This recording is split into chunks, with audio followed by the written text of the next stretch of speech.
B2B in a way is like a monster. You got so many kind of stakeholders and applications and, opportunities, and you've got suppliers and you've got loyalty. There's a lot of other kind of factors playing part in this. And because they're being in a way offline, when you try to bring it online is when it becomes really complex. One of the biggest realizations on B2B is that some of the B2B expectations are shaped from B2C behaviors. The challenge I see from my perspective is not really not knowing what to do, is how quickly can you bring the organization with you.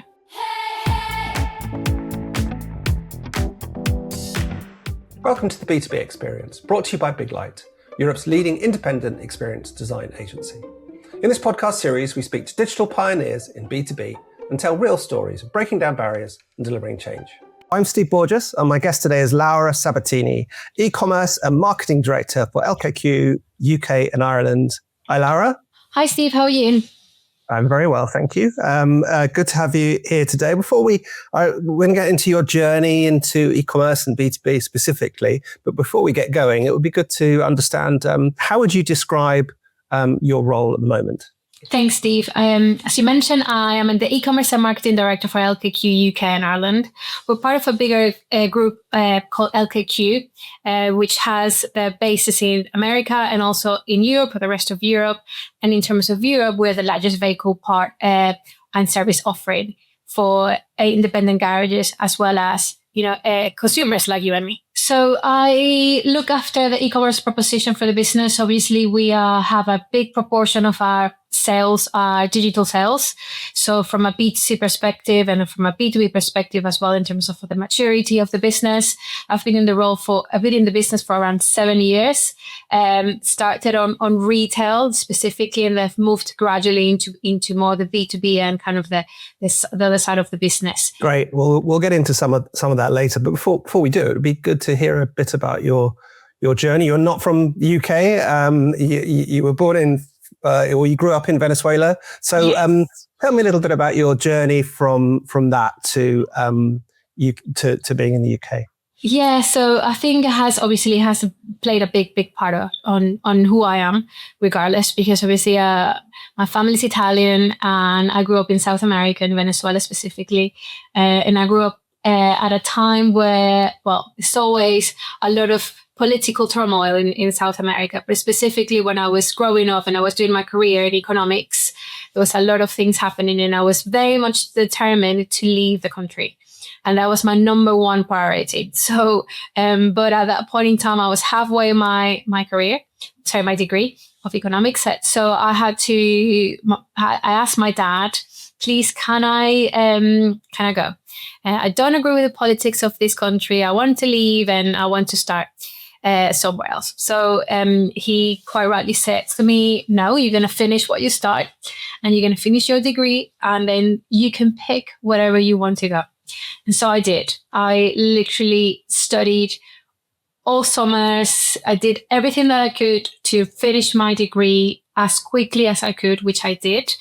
And as soon as graduated, I left. Because at that point in time, actually everything really fitted in and I came to London. I did first around 6 months in UCL, kind of started to prep myself because I wanted to do a master's degree in the UK, and the way that education works between the UK is very different from economics. It will be my advice to economics students trying to go into finance. But it was great because it gave me a lot of fundamentals of analytics, and I think that is my strength. That really kind of how my background really started, and that foundation giving me that curiosity as well on what I wanted to do next. So, and it kind of obviously economics is behavioral, is a lot of the things in terms of customers and how to behave and how the market behaves and how everything kind of reacts to different things happening within the economy. So I think there was already a foundation in there of how I moved from something really economical and financial to more commercial and, kind of the things that I've been doing in my career ever since. So yes, I've kind of throughout all of my experience, I gravitated through e-commerce. I think it was something that was, a great intersection between data, customer behavior, and commercial. So I think it was, for me, it's a space where I think I can bring all of those many components that I was taking over my career and my history and on my studies into action. Okay, great. So you say you gravitated towards e-com, ended up working a number of e-commerce roles, Boots and Vision Express. To what extent did that kind of that focus on the data, merchandising, understand the numbers? How did that impact you, and to what extent has it left a lasting impression on you? So my roles before this e-commerce role were really focused on it was like a function to support sales. So if you think about merchandising, you're not 100% part of the sales force. You're supporting to bring sales. So because retail, in a way, really is kind of, it teaches a lot of discipline. If you have to react very quickly. Your environments that you don't have the luxury of theory, and you have to sometimes really work really at pace. So kind of how that really shaped me was that it helped me really, as I was kind of maybe behind the scenes of the sales force, helped me to understand what is it that they need, what are the tools that they need, and what is the information that they need to actually make some decisions. So I think that is quite important, because sometimes the theory that you get in school or university or wherever you go is such a difference when you actually come to reality. And that exposure into roles that are functioning or supporting the sales force get me an understanding that, there is an element of really using the data to our advantage, and how can we really make it so we can give them as a tool for them to deliver great results. Because data can be sliced and diced in many ways. And I think that was one of the learnings of Boots, is that there was so much data, there was so much reporting, that everybody was coming into meetings and then having different versions of the truth. And that was really hard for everyone, because the product team will say something, the sales team will say something, the finance team will say something. And I think that was one of the encounters of actually how powerful reading the data or understanding the data was. So I think that, and because of how retail is, how aggressive it could be, those conversations and those insights are quite important. So I it taught me a lot about balancing that data and also the instincts that you have to develop in your career, right? So, a lot now of what I do in my role, which is, more director role, is a little bit of how can you use your instinct and your understanding as well as the data to make decisions. So kind of showed me a lot in terms of what I did in the past and what I'm doing now. Specifically on merchandising, we did a lot of things around understanding customer behavior. We did a lot of kind of we call it heat maps within stores. What really worked, what was good at the eye line versus what was good at the bottom of the bay, what was good in terms of how you actually walk into stores, at the front of the stores, at the back of the stores. So we did a lot of work on that, and that helped then the sales team in stores to really understand what worked and what didn't work. Or how can we actually help deliver some of the KPIs that we want to, and allow them to perform better. So it's absolutely super shaped analytically what I do now. And I think now, as I progress in my career, it becomes more of kind of, I know the analytical part, and I know how can I apply it. Does this make commercial sense? Does this, out of everything that we could do, which one can yield the most, which one can really help the most, understanding that we can't do everything. So how can we really shape a little bit more that the decision making where it comes to executing? Okay, great. And going back to that time, what can you think of a specific instance where it kind of came together for you, where you were involved in something and you brought the data side and the customer understanding, and it had an impact? Maybe we'll go back to vision, because in terms of how you can see something coming live. We did a huge work on clusterization of our stores. Now, I don't know if this is valid anymore because this was years ago. But what we did was really understanding, first of all, the external part of the customer segmentation and what that meant. And then how can we could apply that to our stores. So if we know that we had a population that was majority of the population with that core of area was a certain age, we went for something that it was more classical, and it was, for example, it was more metal over plastic, because that's usually how the customer behaves when it comes to purchasing frames, versus specific areas that were actually the customer behavior. So I think that is maybe one of the main ones that I think I can think of my history before LKQ. Okay, thank you, Lara. So thinking then about, so you've moved into LKQ, looking after B2C, which in itself is a significant business. Yes. Before moving into B2B. So let's just reflect on the B2C side of things first. How different was that environment for you? Because you've been in a very, I don't know, it's just a very different environment, isn't it, in terms of the nature of the products that the business sells and the customers. Did that have an impact at all? At first, I think it felt really, really different, almost a new world. But the more that I went through it, I think it became quite clear that customers are expecting some sort of very kind of dealing with the type of, you're dealing with the kind of people at the end of the day.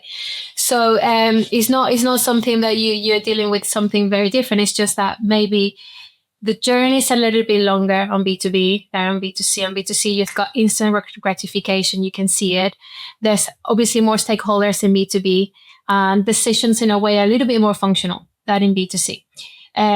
But one of the biggest realizations on B2B is that some of the B2B expectations are shaped from B2C behaviors.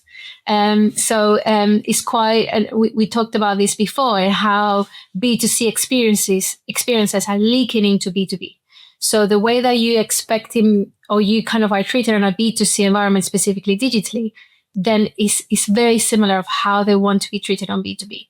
So it kind of, yes, the context changes, absolutely. With you talking about independent garages, talking a very different maturity in terms of digital, as well as how the relationship is with LKQ.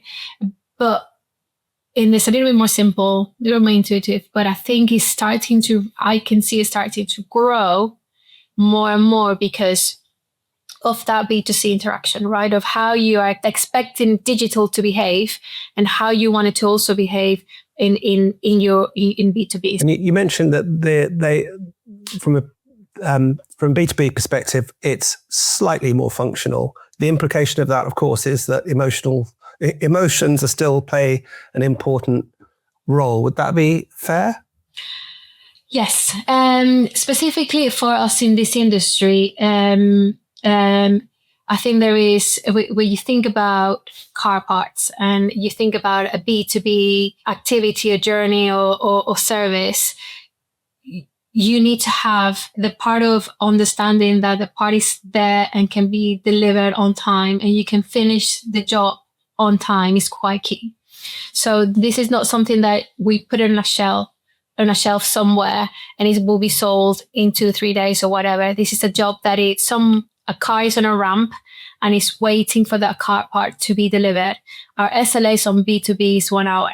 So for some customers, so if you are there guaranteeing that flow through digital, it needs to be fulfilled. So that's one of the sentiments in there of really understanding that there is an urgency in terms of SLAs because the job needs to be completed. The car needs to come back out of the ramp and then needs to be delivered to the customer. So the more things that we can do with that quickness, the better, and the more trust that we will kind of create with our customers. So digital, in a way, when we talk about B2C and I want it now type of thing on B2C is similar on this industry because of the type of jobs that we do with our independent garages. So there is a huge sentiment in there. And some customers are quite transactional, or some customers are actually quite, service-led. So you have different maybe maturities, and the way that you deal with them is different because of the experiences that they are wanting to have with us. But in general, I would say that the main thing in terms of sentiment is having the time and the part ready, not just showing on, obviously, on our PDP and PLBs, but having it ready and delivered into the workshops for fitting. So you're describing it as timeliness, but really you're also describing it as trust and confidence, really. For sure. I think, and that's maybe a quite big part for us on digital, because if you think a little bit of our behavior on B2B, there is a proportion of our customers that trust the phone to do a transaction. One, because, as you say, they're given that reassurance that the part is the right part. Secondly, they have the assurance that the price is the right price. And thirdly, they have the assurance that it's going to get there on time. So transferring that from a telephone and individual into digital is that huge bridge that we want to really kind of cross over. So the trust that they see on a sales team leader or someone in the branch picking up the phone and having that relationship is that one gap that we're now breaching on digital. There is definitely an appetite to do that, especially as we can see how all the different generations are changing. We have new customers wanting to have more digital interactions, but is how do we really get to the point of creating the trust online that the product is right, the stock is correct, the price is correct, and I'm going to get it on time. And that's maybe the bridge that the biggest bridge or the biggest challenge that we have to move that into that digital interaction with us. Yeah, I think it's maturity as well of the industry. I think that is maybe one of the things that in a way it works, but it doesn't work to our advantage, because in our industry, and one of the things that we have, because we operate with both in retail and B2B, our customers in B2B refer to our B2C so much. So they really know the experience on B2C. So for us, that is already there, is how we really kind of follow that through cleanly through B2B. And that takes a little bit of hand-holding to really kind of give them that trust that you say, and everything that we potentially, we need to tweak and get it to a position that is stronger than it is, because there's a lot of, we're talking a lot about customers' maturity, but there's also business maturity. So one of the big, things is bringing the business with you, right? Bringing the whole, organization with you, with that maturity in place. That is also something to consider when you try to move from something really, in a way, brick and mortar to something more digital and automated. Understanding of the organization, taking the organization through digital, and then moving everything that is important in terms of our pipeline to be more digitally centered pipeline. And that is another key kind of area within B2B for us that is quite relevant. Okay. You mentioned working with Big Light. I have to take the opportunity to ask you what benefits you found of working with Big Light as you've gone through your journey recently. So we've been working for many years now, Steve. So we've done so much in terms of really understanding our customer behavior and experiences. I'm gonna shift to retail because that's a more mature channel within LKQ. We did, maybe 2 to 3 years ago, we did some changes in the way that we were campaigning and promoting, and it helps us to really understand the behavior of those customers and how they reacted to the changes, which gave us so many insights in terms of what then we should focus on and deliver and change and create better experiences.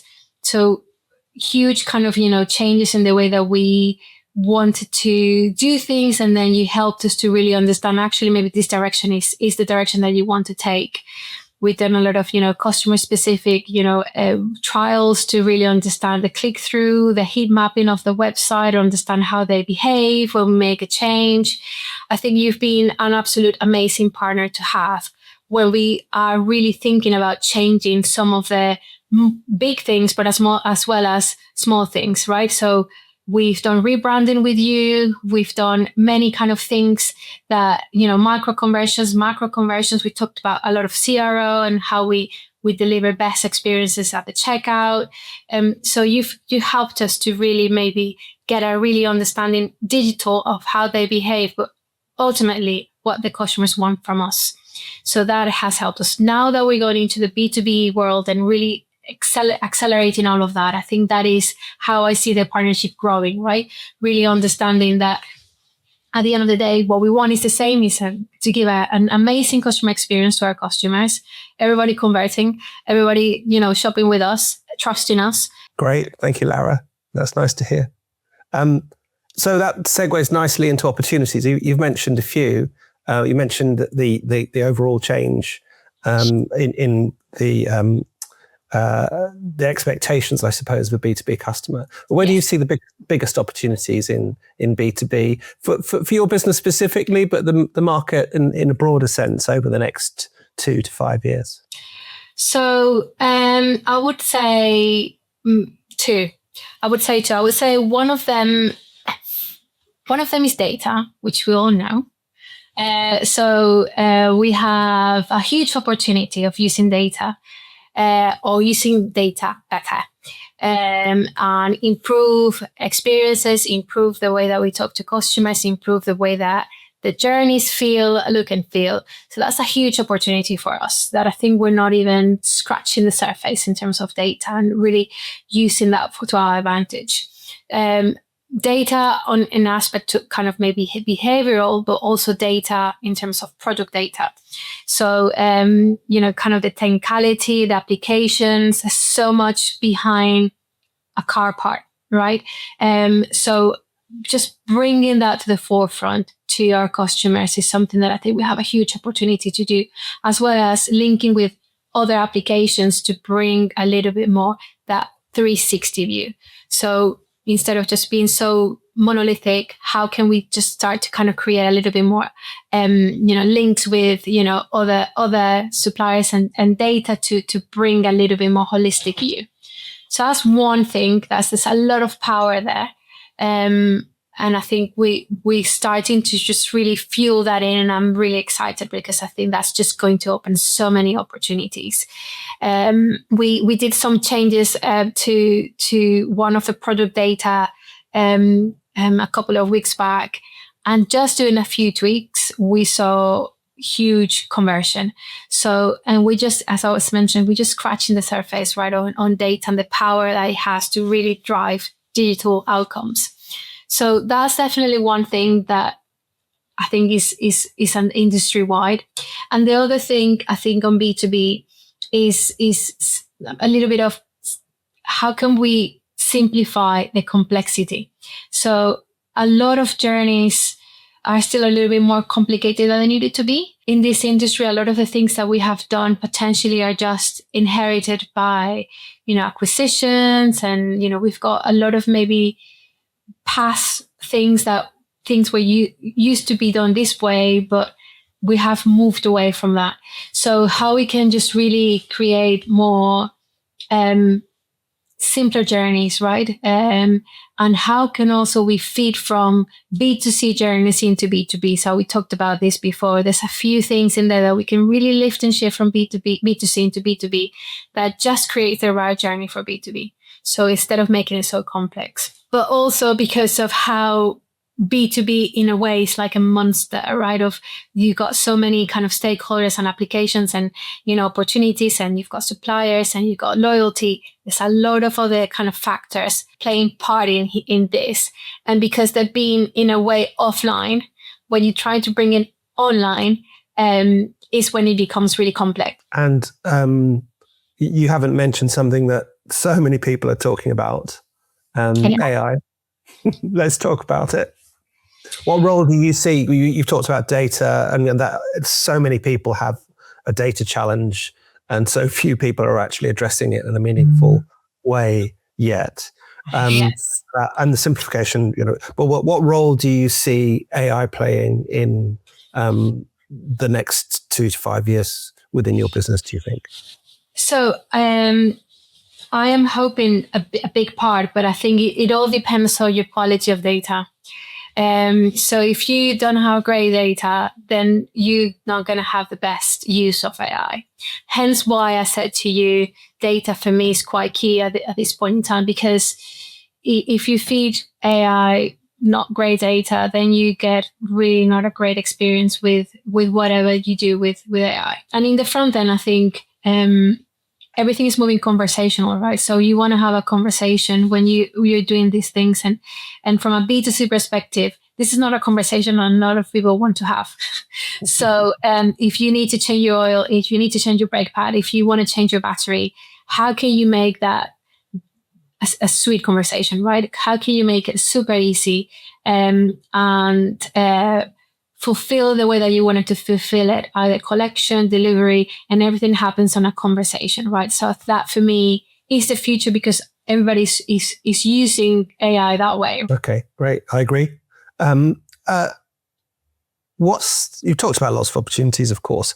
What's stopping us? What are the barriers that we have in B2B generically? I don't want you to you don't necessarily need to talk specifically about your business, but what's stopping us making the progress assuming that we could make faster progress, but what's stopping us from making the progress that we know we could? So I guess the challenge I see from my perspective is not really not knowing what to do. Is how quickly can you bring the organization with you? So in organizations, when you're dealing with multiple channels, multiple activities, development, transformation, how quickly can you bring the organization to the digital transformation roadmap? Especially when you mentioned legacy systems, multiple stakeholders, and how can you really bring pace? That is, I would say, what stops us, because obviously there's a lot of technologies, a lot of innovation. How quickly, I think in LKQ we have a fantastic team to really kind of maybe guide and know what we need to do is how can we get that pace through. And that will be, I think, is the main challenges that I would see within this organization. And I think the industry per se, right? Because I think that is how you equate all the things that you want to do, and how do you bring the digital roadmap to be one of the main things that you want to deliver within the strategy. And I think that for me also is the maturity of the organization, how's their appetite in terms of digital, how they want to transform, how much is just keeping the lights on, and how much is actually then just kind of the challenges because of all the things that are happening. I mean, right now with everything that is happening in the world and the economy where it is, everybody's looking at cost reduction. So, a lot of these activities in transformation, they require funding, and they require, that support. So when businesses are looking at everything, it's important to really have leaders that understand digital, understand the opportunities, the future, the sustainable growth. For me, sometimes I think some decisions are really attached to the now. And then what happens with those decisions is that you will get into a point that you're so far away from the reality of digital that you have to pedal so hard to get to where you need to be. And it's hard, isn't it? Because when times are tough and capital is tight, more scarce, without that, unless there is that kind of, vision that this is what we need to do, it's very hard to justify an ROI upfront for any significant investment. Let's sort of talk a bit about reflection now, shall we? So can you tell me, what's the best advice you've ever been given? What's the best advice that I've ever been given? It's probably from your dad. to keep going, to finish what I started. It will be what he says to me. Never do something and then leave it halfway. No, I think as a woman, I'm just going to maybe say it as a woman because it's different. It's a different approach. One of the main things in my career that helped me gain trust in myself was one of my, I'm not going to name names, but one of my previous employers, I had a real support of making my voice being heard. And that felt really uncomfortable for me at the beginning. But this individual really pushed me to trust in me, to kind of have a voice. And I think maybe my advice to everyone is just to trust on and make sure that you have a voice and you have that space to trust on the things that you do and you say. You might make mistakes, and that's okay. That's part of the journey. It's okay to make mistakes as you go through it. But and that also kind of maybe started into just be more risky and take risks as you go along.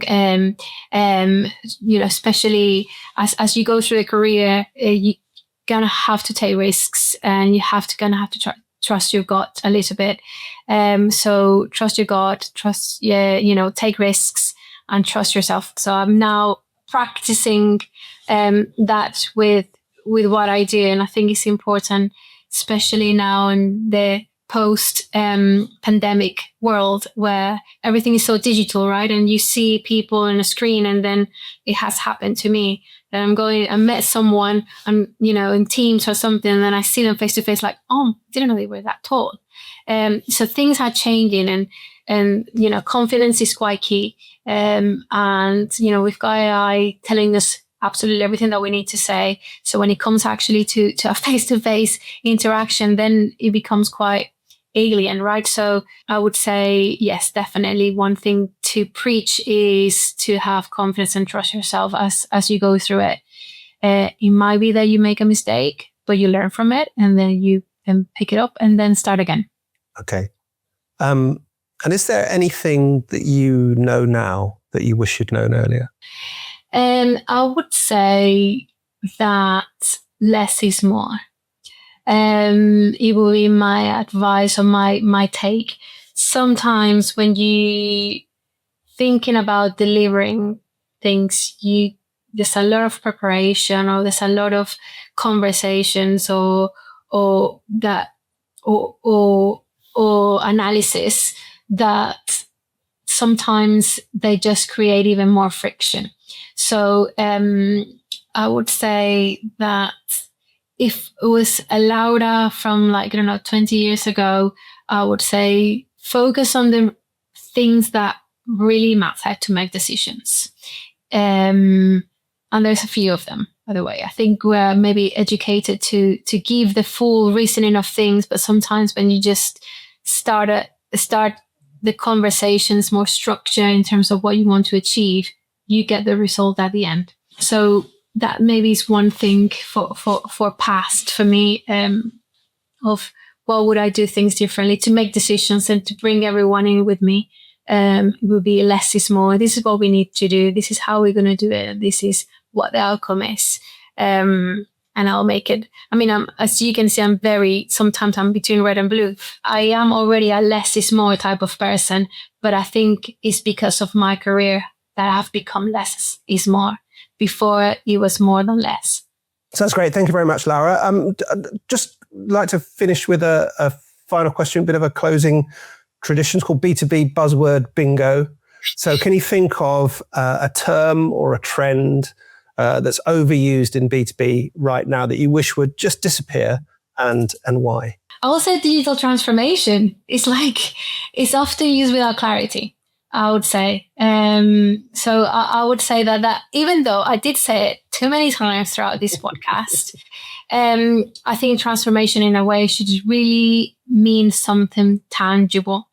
Because if not, just really it's a catchphrase, right? It's just something that is the buzzword, as you say, and it doesn't really drive real change. So I think we should maybe try to retire that word or use it when we really need to use it. Great. Thank you, Lara. I enjoyed the conversation. Thank you, Steve. Good. Take care. Thank you. Well, that's it for this episode. If you enjoyed it, then please visit the Big Light website. There, you'll be able to find other episodes and subscribe to access exclusive content. I'll see you next time.